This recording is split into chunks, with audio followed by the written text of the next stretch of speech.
नमस्कार साथियों, मेरा नाम है नितिन और आप देख रहे हैं मेरा YouTube चैनल बहुजन क्रांति स्टेटस। साथियों, लोकसभा 2024 की तैयारी के बीच आज़ाद समाज पार्टी के राष्ट्रीय अध्यक्ष और भीम आर्मी के चीफ एडवोकेट चंद्रशेखर आज़ाद जी नगीना लोकसभा में कई गाँवों के दौरे पर निकले, जिनमें मुख्य गांव अभेपुरा, गांव मायापुरी, गांव हरचंदपुर, गांव त्रिसूत्रा, गांव गोसपुर और गांव चंदोक में जन समर्थन जुटाने के लिए अपनों के बीच पहुंचे और वहां पर उपस्थित जनसभाओं को भी संबोधित किया। और आइए आपको सुनाते हैं कि चंद्रशेखर आज़ाद जी ने अपने संबोधन में क्या कहा है।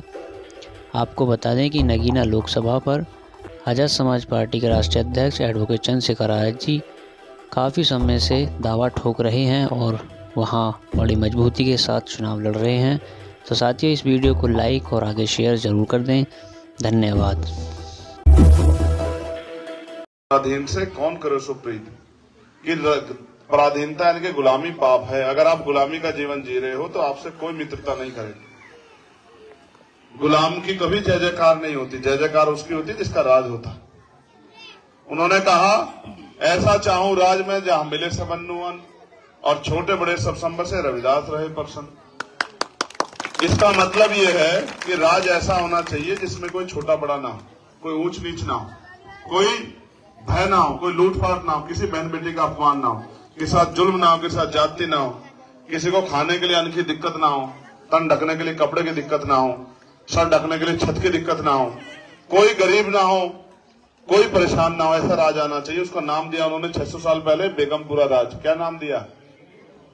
बेगम का अगर संधि विच्छेद करेंगे, बेगम यानी कि जहां कोई गम ना हो। आपके गांव में गम है खुशहाली है? बताओ, गम ही गम है। आप देखो अपने, किसी के घर में राशन नहीं है, किसी के घर में सुख सुविधा नहीं है, किसी के यहाँ कच्चे मकान है, किसी के यहाँ प्लास्टर नहीं हुआ, किसी के यहाँ पेंट नहीं हुआ, किसी की बिटिया दुखी है, किसी का बेटा दुखी है, किसी का पढ़ा लिखा बच्चा बेरोजगार घूम रहा है, किसी के खेत में फसल नहीं हो रही है, किसी को मेहनत करने मजदूरी नहीं मिल रही है, किसी की मजदूरी नहीं लग रही है, किसी पे अच्छे कपड़े नहीं है, किसी पे अच्छे साधन नहीं है, सुख सुविधाएं नहीं, तो परेशानी है।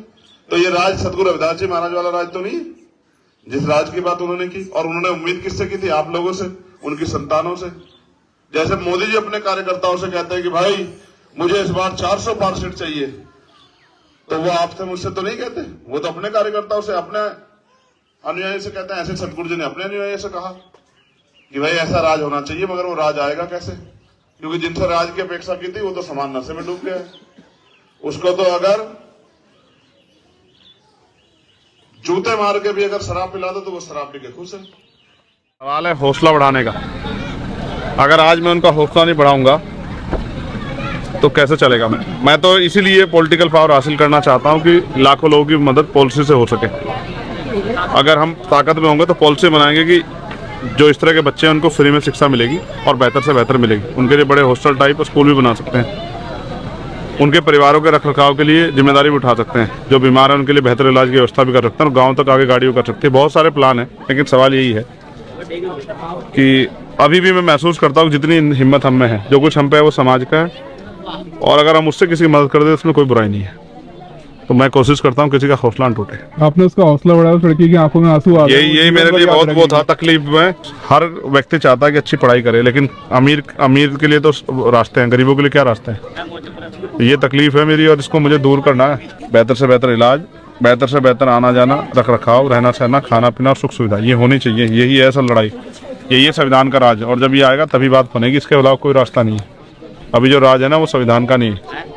क्योंकि बाबा साहब ने कहा था संविधान कितना भी अच्छा क्यों ना हो, चलाने वाले हाथ अच्छे नहीं होंगे, उनकी नीयत अच्छी नहीं होगी, नीति अच्छी नहीं होगी, अंतर संविधान बुरा साबित होगा। आज वही हो रहा है। हमारा संविधान हम हर व्यक्ति को प्रोटेक्ट करता है, हर व्यक्ति को सुविधा देता है, हर व्यक्ति को अधिकार देता है, लेकिन सब कुछ होते हुए हमारे लोगों को जानवर जैसा जीवन जीना पड़ रहा है। और सामाजिक गैर बराबरी भी अभी जिंदा है। और धर्म के आधार पर जो गैर बराबरी है, जो मुसलमानों के साथ हो रही है, जो सिखों के साथ हो रही है, बुद्धिस्टों के साथ हो रही है, ईसाइयों के साथ हो रही है, वो भी जारी है। और कोई इसके खिलाफ नहीं बोल रहा, ना किसी के एजेंडे में। मुझे इस बात की तकलीफ है कि भारतीय राजनीतिक दलों ने सिर्फ हमें वोटर ही समझा। अभी हमें बहुत कुछ करना और बहुत तमन्ना लेके हम लोग कर रहे हैं, और मेरा विश्वास है अगले 10-15 साल में हम ये कर देंगे, क्योंकि आज हमारी टीम बहुत तेजी से इस काम करने लगी। मुझे लगता है कि आपने जो गेट चमार का बोर्ड लगाया था, उसकी वजह से इनने रॉयल चमार लिख रखा था यहाँ पर। आप कहीं ना कहीं इन्फ्लुएंस तो हुए। इसको मैंने समझाया था कि ये क्या है।